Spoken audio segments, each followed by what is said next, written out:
Ayan, hello po sa ating lahat, Team EDSI. Sana ay nasa mabuti po kayong kalagayan. So, ang topic nga po natin, yes, to be continue na po ang pabahay nga daw po ni Beyonce. Dahil nga po may fans na nga daw po.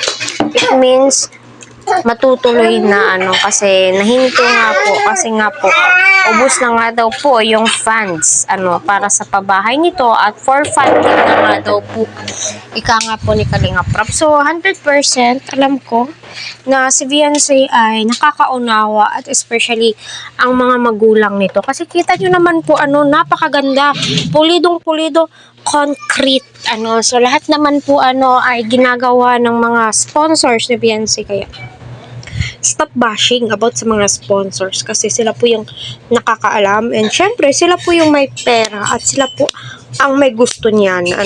Tayo nanonood, not skipping ads, go with the flow lang po tayo. Kasi iisa lang po yung gusto nating mangyari ay magkaroon nga po ng bahay itong sila Beyonce at shala.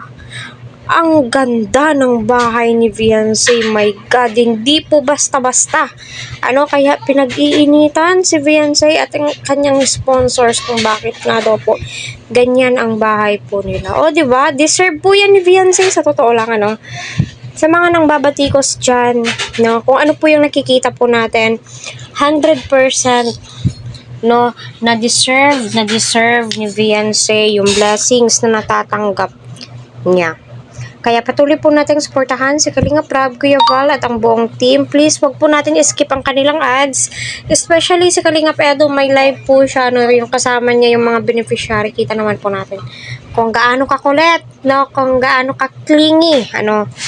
Kaya, yun, go lang po tayo ng go sa ating goals patungkol nga po dito.